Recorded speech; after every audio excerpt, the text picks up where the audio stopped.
everyone, welcome back to another great episode of Raihana's Cuisines. Today we are going to be making Shami Kabob. I had a lot of requests for doing Shami Kabob, so if you want to know how to do this, let's go ahead and get started.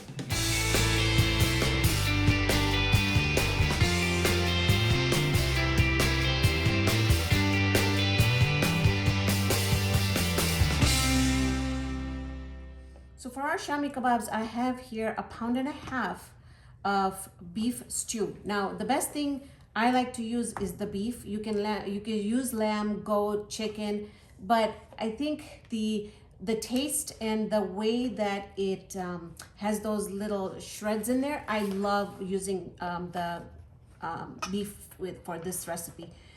With that, we're also going to be adding 4 teaspoons of ginger garlic. I'm going to be adding 3/4 cup of daal. Now this is split daal, which is lentils, like yellow small lentils. I had soaked this in water for about 3-4 hours and I just drained it.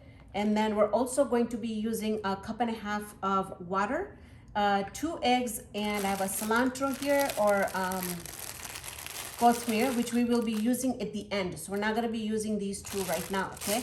Then over here I have a medium-sized onion that I have chopped up.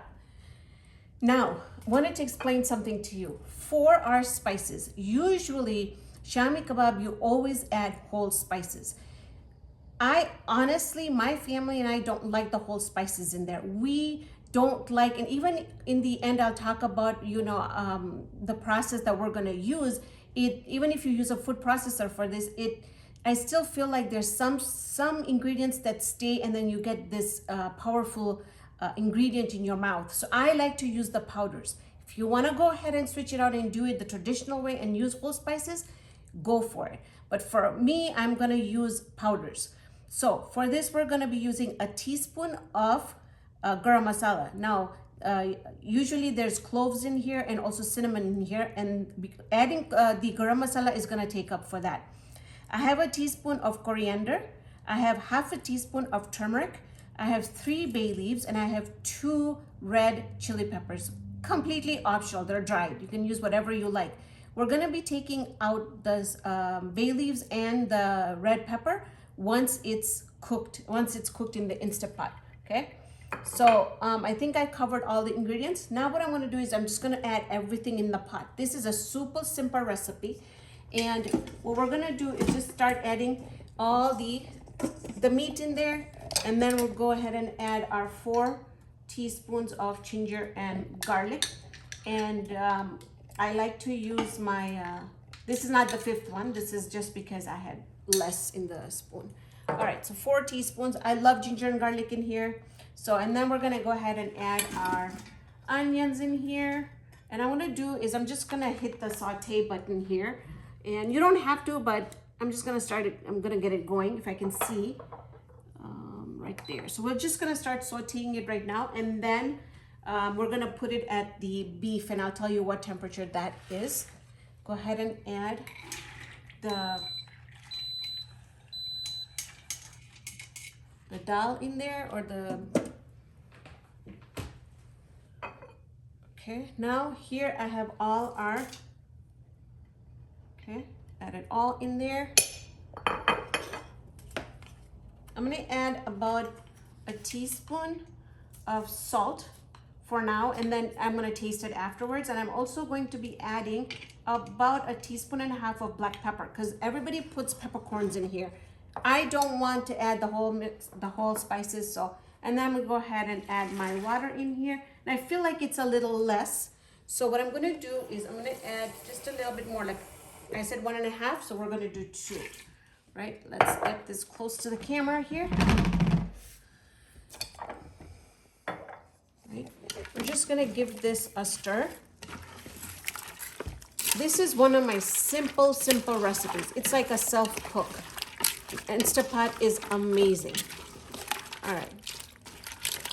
Now, the meat is also gonna secrete some water, so I think this is great. At this point, I'm gonna get my lid.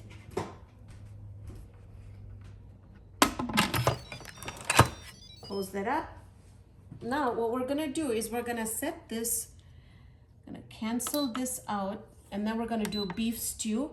And I'm gonna increase this from 25 to 30, and we're gonna leave that alone. Now, you know what the Instapot is gonna do its work.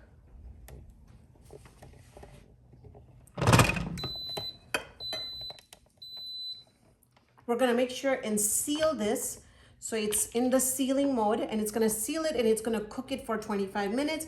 I'm gonna keep it for slow release for around 10-15 minutes, and then I'll show you how it is. Now, before we go to the next step, I just wanna talk a little bit about once the meat is done in here, usually what people do is they either use a food processor. For any of my Shami Kabob, whether I do chicken or whether I do goat or lamb or whatever, I do not use a food processor. The reason is because when you use a also people use ground beef or ground chicken. I don't like any of that stuff, just because when you break it and when the texture comes in your mouth, it doesn't have the original authentic Shami Kabob texture in your mouth. It's supposed to be pulling a little bit, and I'll show you that when we cut into it after it's done. But these are the reasons why, one, I don't put it in the food processor, and two, that I just don't like to use any of the ground meat. So let's finish getting this done, and I'll see you back here in about half an hour. So now we let it go on slow release for about 16 minutes, 15 minutes, it's fine too. I'm gonna go ahead and release the pressure. And when I release the pressure, you just wanna be a little careful.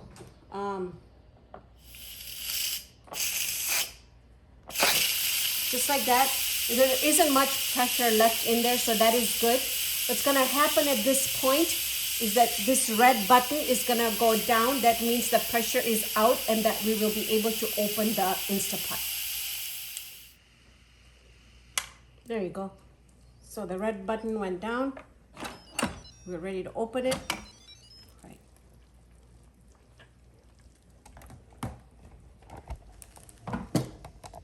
Okay, so when we look at it right now, First thing you want to do is want to see if our meat is cooked. Okay, just take my spoon and I just pressed it lightly. Do you see this? Look at this. It's just so this is, and it's still going to cook more, and it's going to get even more softer. So everything will kind of come together. We'll come back. This is going to be on saute until all the water disappears. When we come back, I'm going to show you what the consistency looks like. So you see here, you see how when I showed you it was so runny? See how thick that is? So you want to try and get as much water evaporated from that as much as possible. Okay, this is as much as I could do. Also, you don't want to start adding your eggs in there or anything like that right now, because we want this mixture to completely cool down. Now, I want to show you something, okay? So remember how I told you that I like the fibers still inside? Sumaya, can you get a little bit of a close-up here? Okay, you see all those hairs sticking out? Do you see it, Sumaya? Do you see it on camera? Okay, so this is what the texture is that I love in a Shami Kabob. If you don't care for it, you can obviously, put it in the food processor or use the ground meat. That's completely fine. This is just the way I do it. There's probably 100 ways of doing it. This is the way I do it. And so I'm gonna pat this down and I'm gonna completely cool it down, and then we will see. Now we might need to add boiled potato in there. I don't know, we'll see how it is. Right now, the mixture is really good. I think we should be able to just get the kebabs out of it, but we'll see. So we'll let this cool down. We'll come back and I'll show you our next step. So we left this outside, and then honestly, I had to go to mosque. I'm kind of juggling the time all over. So I put it in the fridge. Now, came out of the fridge and it's perfect. It's done. And it's got the fibers in it exactly the way I wanted. Now, what I usually like to do is I just want to kind of knead this just a little bit, just to get everything together, just like that. Okay. You also want to do a taste test, because you want to make sure that your flavors are perfect. Because if you feel like you need more garam masala in there, then add more garam masala in there, salt, chilies, whatever you want. So I'm going to start off with just one egg. Now, these are farm fresh eggs. And I'm going to see what the texture is before I add the second, because I don't want it too soft either, okay? Should beat it first. And honestly, I feel like if you really want to do it without an egg, that would be perfect too. I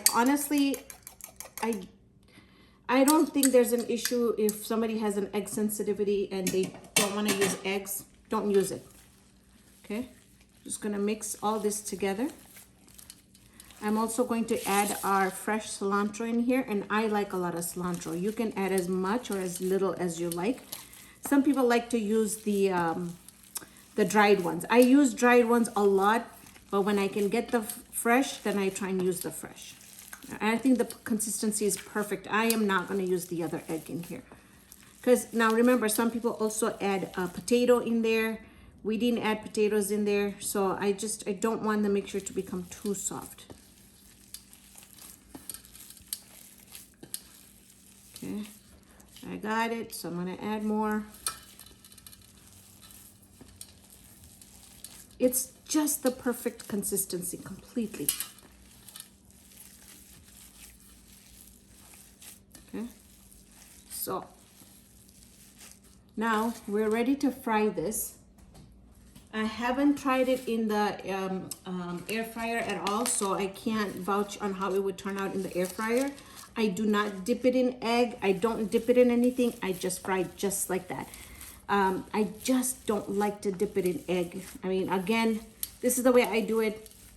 You can do it as however you like it. So basically, I don't like to make them super big. So it really depends on how, because I can sometimes put this in my sandwich as well. So I'm just gonna make a round like this. All right, now, obviously, if you're not gonna make all of it and you wanna make, for Ramadan, you want to make it and save it, then what I do is I cut up some parchment paper here, or you could do wax paper, and then I am just going to stack them up like this, just the way I'm doing it. And then I have a Ziploc freezer bag that I would put it in, date it, and whenever I want it, I'll just take it out, fry it, and we're ready to go. Okay, so I just wanted to give you an example just like that. And then you can see here that I have it, marked. So it's gonna go in here. Now let's go ahead and fry these. Right, so I formed it like this. I'm just gonna add it in some oil. Now this oil has to be shallow oil. We're not gonna put a lot of oil in here because you don't really need a lot of oil. Also, I'm going to tell you how many I got out of that 1.5 pound. I got 2, 4, 6, 7, 8, 9, about 11. Now, again, don't hold me to this because it'll depend on how thick you make them, how small or big you make them, but it'll be around a dozen, you can say, okay? So you just want to take it and slowly place it in to the oil. And this one's going to be a little one.